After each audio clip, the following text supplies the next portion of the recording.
All right, we're here for Roast and Toast Baseball Radio. This is our first guest episode, so shout out Zay Ishmael for coming on board for today. Really excited about interviewing him. So, Zay, how about you give us a little bit of a background information and a little bit about yourself to start the episode off? Word. Yeah. First off, I appreciate you having me on. Very excited. My name is Zay Ishmael. Came up from Cherry Hill, New Jersey. Played ball all my life. Attended Rutgers Camden, a D3 school out of Camden, New Jersey. Later transferred to McDaniel College in Westminster, Maryland. Was able to meet Will and some of the other guys. Now I currently work at Perfect Game, one of the largest amateur baseball companies in the world. I love what I do. I'm a regional director. Came up in the New Jersey office, recently just relocated to Arizona, kind of blowing up the West over here. I know we'll dive more into it, but that's a little about me. Well, that's awesome. So, yeah, we're just super stoked to have you on the podcast, talk about some youth ball and what's going on in youth baseball these days. I know it's changed since we've been coming up a fair amount. So, um, Definitely. yeah. So, but first, something fun to talk about is you went viral on TikTok a couple years ago for some of these mic'd up videos that you were doing. So tell us a little bit about what was going on there and how those blew up and your reaction to that. Yeah. So I was in a semi-pro men's league back home in Jersey. Shout out the Rough Riders, couple McDaniel alums over there as well. Tom Daly on the pod, younger brother Shane over there killing it. But I had a teammate over there, Jake Swordloff. He had some connections with some guys that were kind of trying to make baseball fun again, right? So they started a TikTok page. Shout out to CS99 TV. Definitely going to touch on them, but they came out to a game, started miking a couple guys up. People have said like that's just my personality. The way I act, I'm all about the fun on the field. So they threw the mic on me, and to be honest, I was just going with the flow. Just letting it all kind of come out. Wasn't expecting anything big to come out of it. I think the one clip when I kind of came at the umpire a little bit, kind of is what blew it up. Almost getting thrown out in the second inning. But for the most part, like I said, I wasn't expecting it to blow up the way it did. I do enjoy the attention. People recognize me regardless if I was working or I was playing, so that was pretty cool. And it's kind of followed with me to this day. I got on a couple other mic ups. I did a coaching one for PG. They do a good job of what they do now, just making baseball fun again for the kids, especially in the youth perspective. They put scout teams together. They have sponsorships with big brands, and they're really blowing up. So shout out to them. They kind of put me on the map. I'm trying to piggyback off of that and continue to, just get my name out there, have my voice heard. I think this podcast will definitely help as well, from a networking standpoint out here in the desert. But back to the videos, that's just me. I'm a personality guy. I like to hang out. It wasn't a serious league where, it's all baseball, baseball, baseball. I wanted to have fun, talk some smack to the other team. At the end of the day, it was all jokes. We all, laughed and dapped each other up after. But yeah, TikTok's that new platform. Social media is that platform. And, I'm blessed to have my little fame, my little Yeah. spotlight of fame I had for the moment. Yeah, I gotta say I loved watching the videos and honestly like seeing all the kids commenting on it, like loving the energy and it got me a little excited because I know there's a narrative around baseball like kids don't want to play the sport anymore. It's boring. So seeing all these little kids commenting like this dude's hilarious, this is awesome, like that got me fired up. I'm not gonna lie, and they were entertaining videos. I mean, that you're right. Yeah, that Like you likewise. entertain you. Yeah, like even though it was like the little kids, that was the audience that we were trying to attract. But I had friends texting me like, "Yo, is this you? This is hilarious." So like, it appeals to the older crowd as well. If you're in the baseball community, you kind of knew. I feel like even again, like today, like I'll run into somebody I haven't seen in a while, and they'll be like, "Yo, like that video was hilarious," or something that really caught me that I was surprised about is I have a very distinct voice, and I'll be at the field working an event, and I'm like, "You look familiar. Are you on TikTok?" and things like that. So like, I got to shout my guys out again, be like, "Yeah, shout out CS99. They put me on the map." Being recognized, things like that. So it was a good time. I would love to do it again in the future. I got some other things up my sleeve that I could say, but we're gonna keep that under wraps right now. All right, cool, cool. Yeah, we're definitely looking for more content like that out of you, for sure. Definitely. But more into your job and what you do as working for Perfect Game. So, how did you get into working for Perfect Game? And tell me a little bit about the journey you had getting into working for that company, and then what you do now on a daily basis. Yeah, for sure. And I love talking about this. This is exactly what Perfect Game does and why they do it. So, I started off as an intern, just like everybody else, when I was at school at Rutgers. I was just working in the summer. We have this platform. It's called Diamond Cast. If you're a baseball or softball guru, it's very similar to Game Changer. We are one of the largest amateur media and data analytic companies, and we put on all these tournaments and showcases to keep track of these players' stats. Right. We provide a platform that makes it easier for a recruiting standpoint. These kids get profiles where all their stats and metrics upload.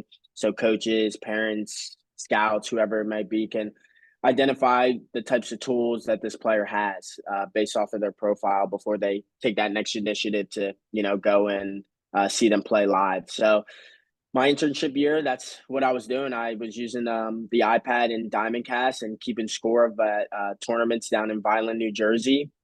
I really enjoyed it. I mean, I'll be honest, it was long days, 15, 16-hour days, driving an hour to the field. But at the end of the day, like, and I'll say this over and over again, I was watching baseball. Like, that was my job.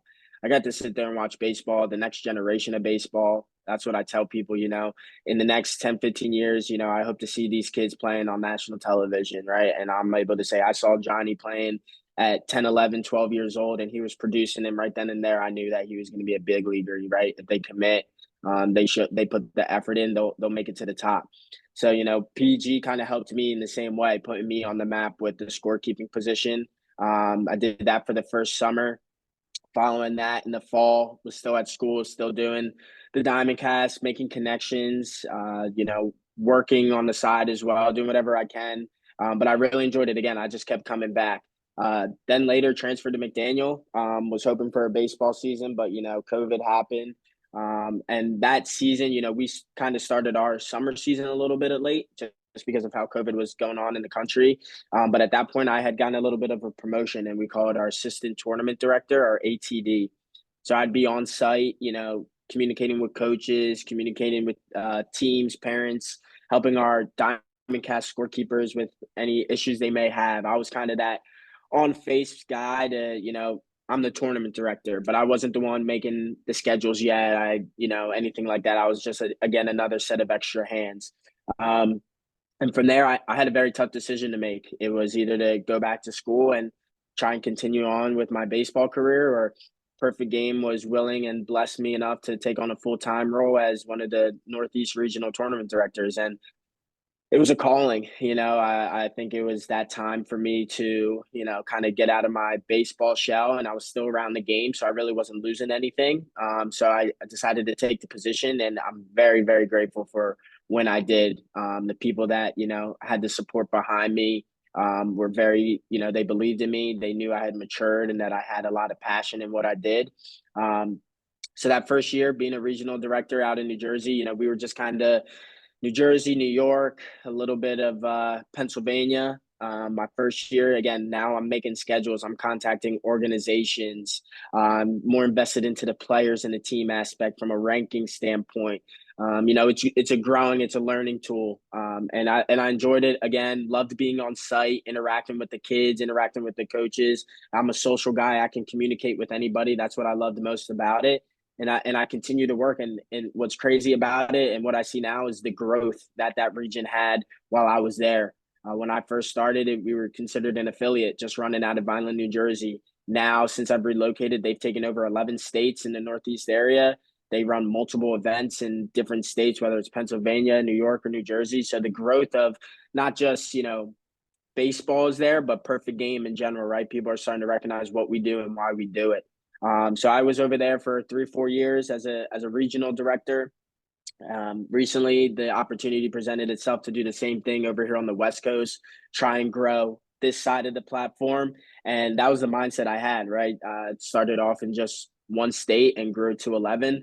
Right now they're in 4 or 5 on the West Coast, but I want to, grow it, expand it, put more events, get more teams. My goal now is to have these East Coast teams, all the connections that I've made, come over to the West Coast, right? You always see the West Coast teams going to Georgia, Florida, those locations. Let's try and reverse it, right? We're very blessed over here now that I'm here. The weather's beautiful.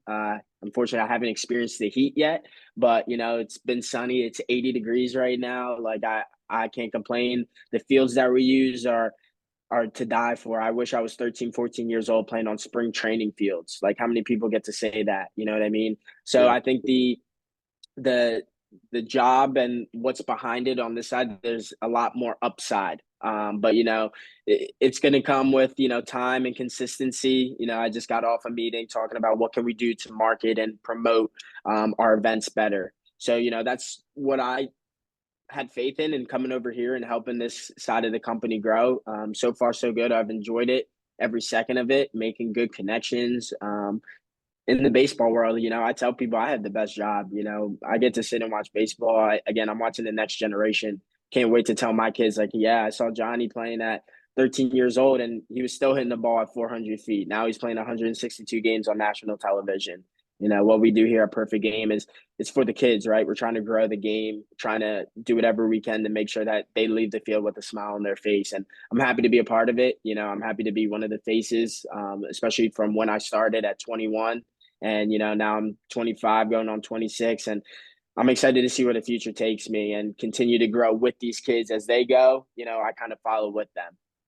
Well, that's great. I really love how much detail you went into. It's obvious, as you said before, like you're great at talking, you're good at making connections, and it's obviously right there for the taking. It's clear that you have those skills.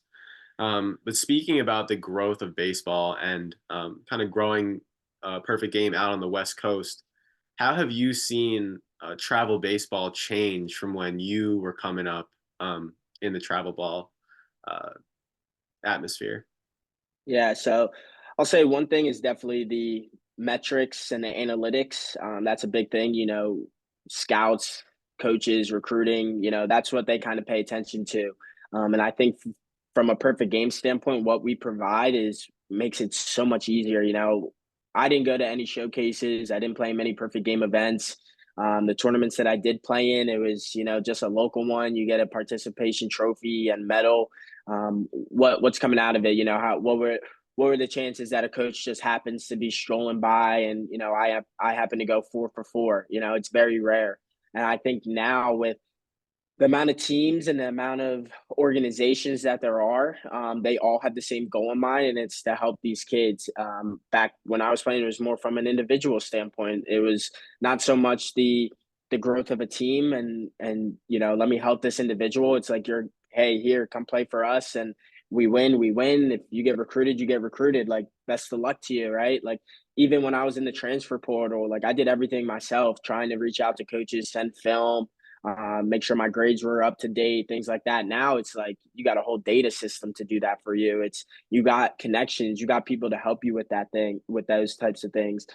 So to be able to track velocity right now for 10, 11, 12 year olds is pretty crazy, right? We didn't get that experience back then, and it identifies out on the field too. And coaches are already coaches, college coaches, recruiters already kind of look at that stuff at whatever age it may be.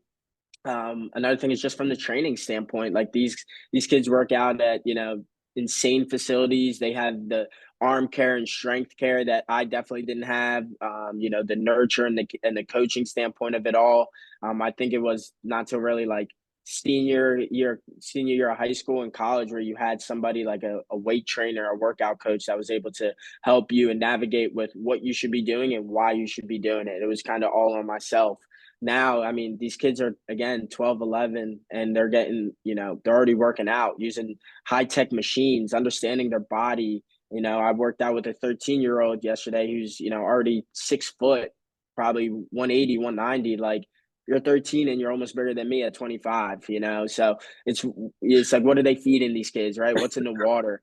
But they have a great opportunity. If you don't know how good you have it, trust me, you have it good. And another part of it is just the social media. We touched on it from a fun standpoint, but I think social media is really the big platform.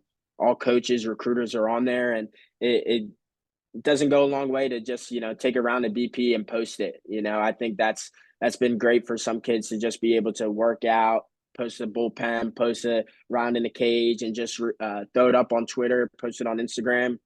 They tag some of our perfect game guys, and we'll repost it for coaches and scouts to see. I think that's a huge platform of just being recognized. You could be in New Jersey, and if you want to get recognized by a California school, throw it out there. You sending an email to a coach, it's just going to go straight to the junk mail. A coach isn't going to recognize you through an email or a text message. Like, he wants to see your numbers and stats, right? I could go tell a coach and be like, "Hey, I got this player out here. I think he's really good. This is the class. This is the position." First thing he's going to do is go to his social media, make sure that it's all clean. See, what kind of stats he has from a perfect game standpoint. Go to his profile, and I think, again, perfect game provides all that for you, for everyone, from a social media standpoint, from an analytic and metric standpoint. I believe from the travel ball circuit, with the amount of events that we offer throughout the year, these kids honestly don't know how good they have it playing every weekend. They play an MLB season in a 4 or 5 month time frame.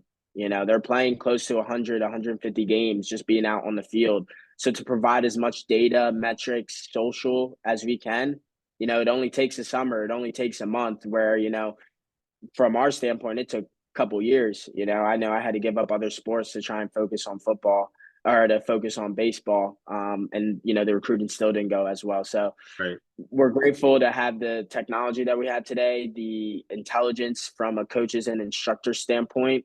And at the end of the day, these kids are working. They're hungry. I'll tell you that. They're definitely more hungry than I think that the past, years have had. So, it's great to see. I can't wait to see what the future holds as, the world just changes and gets better.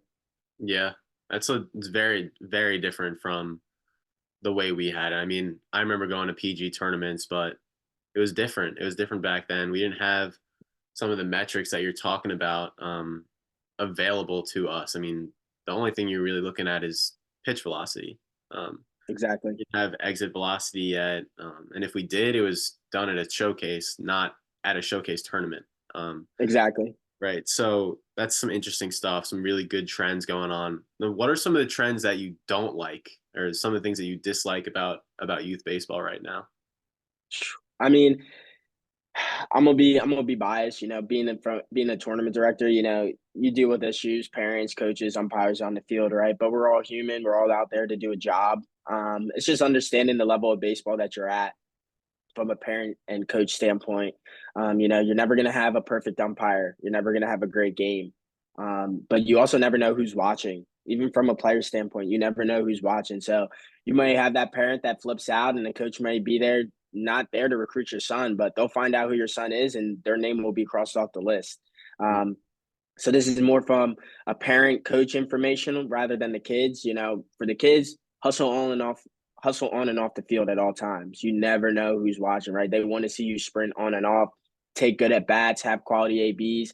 Body language is a big thing for me. I hate to see when a kid pouts on the mound or they put their head down walking back to the dugout. These kids play so many games, like, you're literally going to get another at bat in the next 10 minutes. Flush it, get the next one.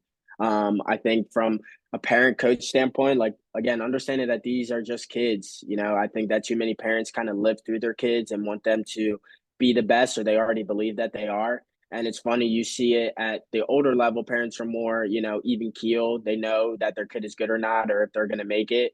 And I get it from the youth standpoint that there's a lot of hype, around social media and stats, and they want to make all tournament team. They want to be the MVP. You'd be surprised how many emails and, calls we get about, something so simple as, "Oh, you guys gave my kid a reached on an error, but it was actually a single. It didn't go off his glove." I mean, no offense, sir, but, it's a judgment standpoint. I believed it did go off his glove. It was an error. If you were at an MLB game, are you going to go up to the broadcast booth and tell, John Kruk that, that didn't go off Alec Boehm's glove and it was actually a base hit? Like, no, like, just take into account, like, they're going to get another at bat. I get it. We're a big statistical platform, but it's a judgment call. We're still trying to play the game and make it fair for everybody. This isn't the World Series game 7, so what I hate is just making sure people know their place. You know, Yeah. know where you're at and why you're there. You're for the kids, so cheer on your kid. You know, you don't have to holler at the umpire because he made one bad call. If it's bad, it's bad. You're never gonna have a perfect umpire. Get over it. Get the next one. So Yeah. little things that kind of bother me, just from an outside perspective. I think again, kids just don't know how good they have it. So get in the gym, get to work. You know, it's never too early to start working out. Go on runs, lift some light weight, do stretches, yoga, that type of stuff. It'll go a long way. Get started on that early. It's only going to make you not so much a better baseball player, but a better athlete. All right. So I know we were talking about kind of being a really good athlete, not just a baseball player, getting your body to move in different ways. Like you brought up Patrick Mahomes. I listen to a lot of older baseball players on different podcasts, most notably Todd Frazier, AJ Pierzynski, and they do not like at all like the trend of kids focusing on one sport and one sport only. So what are your thoughts on that? And kind of like you say that these kids are playing a lot of baseball, and it's hard to play other sports with that. So I want to know what your thoughts on that are. I agree. Being an athlete isn't playing one sport, it's being able to play multiple. I was a three-sport athlete in high school: football, basketball, baseball. And I think a little bit of each sport made me a better player in every other sport, right? Playing football, I had a good arm from baseball. From a basketball standpoint, I think I was good at moving laterally from a baseball standpoint as well. And then baseball was just using those football strength, agility from basketball to put it into my baseball game. I tell kids, especially at the young ages, play multiple sports, whether it is two, whether it is three. There are good sports that are going to help you in the main sport that you want to focus on. Being young, I think that you should be able to try different sports to get a feel for not just the athleticism, but truly what you like to do. Because if you just eat, sleep, breathe baseball from 12 to 18, if you don't make it, you're gonna hate it and regret that you just wasted so much time just putting in baseball when you could have had fun playing basketball or football, right? One of my biggest regrets is I quit basketball my senior year halfway through. I wasn't liking my play time. I thought baseball was more of a focus, but I could have used that time to still get better, from a basketball standpoint. Hmm. I love playing pickup. I started playing football in high school and I fell in love with it. And again, it made me a better athlete, whether it's swimming, soccer, track. I think those types of sports just identify and make you a better athlete, not a better baseball player, not a better individualized sport, but it's going to make you an athlete to where you'll be able to play any position in any sport. People ask me what position I played. Started off as a shortstop. I moved to outfield. I could play all nine positions though. I'm an athlete, right? You seen it. You put me behind the dish. I could catch. I'll block. I'll throw a runner out. It's not my main position, but being an athlete, I'm able to do it. From a football standpoint, I could throw the ball. I could catch. I could run. Basketball, shoot, jump, all those good things. But I wouldn't have been able to do those things if I didn't play other sports. So I'm highly, suggesting to tell everyone, always play more than one sport. Junior, senior year of high school, once that recruiting really starts cracking down, I know that once you commit, certain schools don't want you to play the other sport, and I understand that. But play for as long as you can, and it's a good time to make memories with different friends. You learn different coaching styles from different people. It's you can learn a lot from it. Just playing two different sports, three different sports, it goes a long way. Yeah, I think that's a really great point. And I like what you said about the shortstop aspect, and you moved to outfield. I mean, look at the Padres right now. Their whole starting Exactly. is former shortstops. That's exactly what you're saying is that how athleticism, you know, helps you in so many ways. So I love that you said that. Now, what can be done to bring more attention to baseball from the younger eyes? Because as we know, baseball is more of an older person's sport. Like I'm pretty sure the median age of the baseball viewer is going up every single year, and that's not a great trend. So how do we get younger eyes to the sport? I think making it fun, right? doing these little gimmicks. I touched on it, earlier, like CS99. They do a good job of posting content on social media, getting the kids involved, doing giveaways, creating the scout teams, having them feel like they're playing on the professional team, throwing them all this gear, traveling, things of that nature, right? That's what the kids love. They want to. I've never seen a flock of kids just run at somebody, and those kids don't even play baseball, but they're so invested and involved in baseball that they're making it fun again. And I think that's just kind of the perception that we need to take, is what can we do to make it fun from a pro standpoint.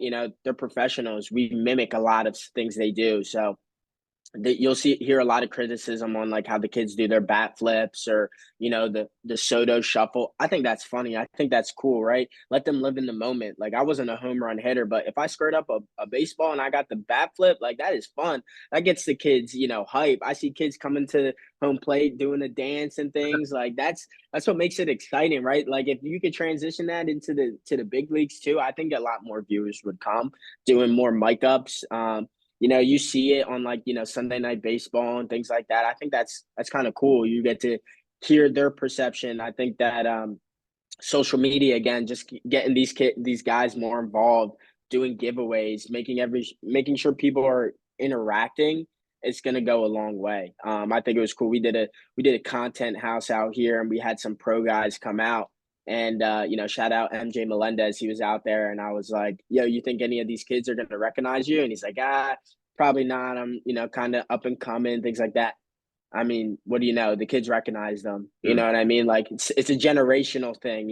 Like, they saw that he came through Perfect Game, that he's on content, he's on social media. Like, you see Bryce Harper's old high school videos. Like, that's why Bryce Harper's the way he is, and why he's so well known, and why everyone likes him, right? Same with Tatis, Juan Soto. Like, they have like a little like description about themselves that people will always recognize. And I think that in some ways we just got to learn to make baseball fun for the older perspective, right? Like, those older generations can still enjoy it, but it doesn't have to be so pen and paper details. Like, let loose a little bit, make a video, things like that. And I'll say now, maybe it's just because I work in the baseball world, but I think the content is really a big thing. Eric Sim, Juco King, Mm. he works with a lot of guys. He's funny. You know what I'm saying? Like, he makes people enjoy watching baseball again. Friends with Trevor Bauer, and he's humming the baseball, making, jokes about it behind home plate. I think it's cool. Again, I think the content is a big thing, and what makes it fun, because the kids are going to want to follow in those footsteps. So if you could Right. get like the big leaguers to kind of touch in on a few things, mic up, certain trends, Mm. it's going to follow, and other people are going to continue to watch. Yeah, I agree with you. I agree with you 100%. So just a couple more questions before we wrap up. Um, Speaking of, making the sport more interesting, more viable to a younger crowd, do you think there should be any rule changes to the sport? Like, what would you change about the sport? That's tough. I don't think any like crazy like rule changes.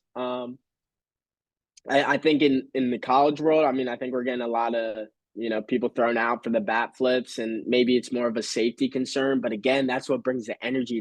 That's what brings the hype. Again, you see me in my mic up videos, I'm talking smack.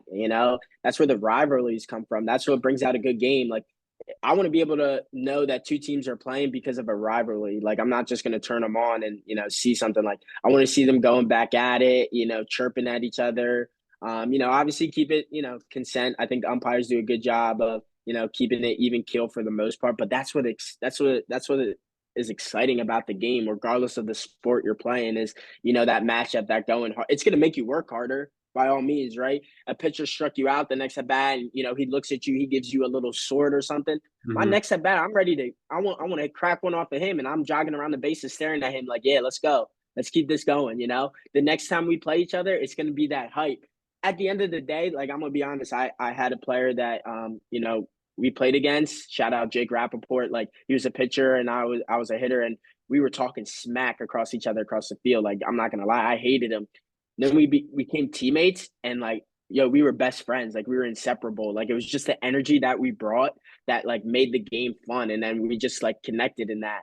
So I think that could go a long way too, from a college standpoint or travel standpoint. Like these kids, you'd be surprised how many times these kids see each other year after year, same types of teams matching up in playoffs, and they're like, oh, they got us this time, we'll get them next time. Like that's the rivalry. Like that's what makes it fun. Like I kid you not, I could go look at a 12U schedule and see that two teams are going to face off in the championship. I'm tuned in. I don't care what age group, I'm tuned in because I know it's going to be electric. The parents got their music blasting. The parents are going at it too. Like it's the energy, I think, at the end of the day that's really going to boost the following, and just make it fun again, like we keep touching on. But to take, to kill the game, there's some rules that we'll need to kind of get rearranged and talked about, just so you don't lose followers and interest in some people. Right. I like that stuff a lot. So it's really like the energy for you is what I'm hearing. Like we need Correct. influx of energy. And, at the college level, you know, that's the more energetic level than pro baseball. I mean, Correct. Exactly. pro, That's that last time. That's that last right, time you're really going to be. I'm not saying like that professional baseball, you're not out there with your brothers, but you hear it in every sport. Professional sports is a business. It's not an enjoyment as much as a business, right? Whether you're in the minor leagues, the major leagues, you're fluctuating up and down, getting traded, getting released, things like that. Like college, like those are your brothers. You're going to war. You know, it's crazy to think that we haven't been in college for almost 5 years, and we're doing a podcast right now. You're still yeah, talking to Tommy. Shout out Nate Miller. I talk to him every day. Like if it wasn't for college, and I was only there for a year. You guys spent 4 years together, but I consider you guys good friends. We could always pick up the phone, call each other, and talk for hours, whether it's about baseball, about life. Like y'all are my brothers. So I think from an energy standpoint, we had a lot of energy. We related. We all had the same mindset as a team. I can't say I get that picture from a professional level, at least until playoffs hit. right, So it's just like that kind of mindset. Like always leave it out there. You never know when it's going to be the last time. I'll be honest. Like COVID, that hurt me. I didn't know if I was going to play baseball again, and to get into the men's league, semi pro, and do the mic ups. Like that's the energy. That's the hype that I get around it. That's what still makes me have love for the game. And I'm like, I want to tie it up. People tell me, oh, you're old. Taking it like nah. Like that's what gives me the hype, the energy to stick around and continue to enjoy the game. yeah, yeah. I agree with you, man. So last question. We have about 3 minutes left.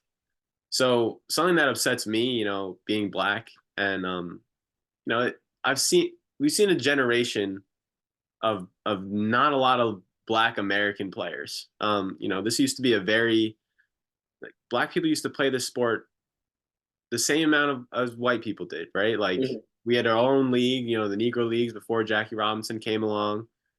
We had a whole generation of great players like Hank Aaron, Willie Mays, Bob Gibson. We go on and on. And then I don't know, around like 2005, it seemed like the amount of black American players just dropped off a cliff. So how can we get like black American kids more involved in the sport? Like I know it's expensive, but how do we get them more into the sport of baseball again? I think having faith in yourself, having that energy, knowing that you could do it just as good as the other person. Shout out Jackie Robinson. His day's coming up. I think it's pretty cool. We actually are hosting an event out here called the 42 Classic to show our appreciation for him. Being an African American ball player, that goes a long way. That's meaningful to me. Just again, I think you've heard it in my voice. This whole call is just a passion, right? If we're talking to somebody, talking to another African American family, is just having that passion in the voice that, like, yeah, it seems predominantly, this ethnic ability, but like, you could do it just as good as the next person. Why does it have to be a dominant in one sport and not the other? Why can't we all just play together and get along? So for the mindset that I had is I was out there on the field just like everybody else. My closest friends were white. That didn't play a factor. Like I was still playing the game I loved like they did. So not putting a label on it or telling people they can't do it because of their color or their gender or whatever, right? Like you see it now in the show, you can make a female because like females are on the come up, right? So like why does a color have to have that same, perception? Like just ball out, do have faith in yourself, commit to the sport, and it'll go a long way. Love it, man. Well, it was an absolute pleasure to have you on the podcast. Maybe I we'll have appreciate another you. follow-up episode later on, but it was awesome. Definitely. Good stuff. I appreciate you guys. Best of luck the rest of the way. Well, thank you, man. If you guys are watching this, hit me up. Let's go to PG, play in some PG tournaments. Follow me on the gram, Isaiah Ishmael 10. Again, signing out. Appreciate y'all. Yeah.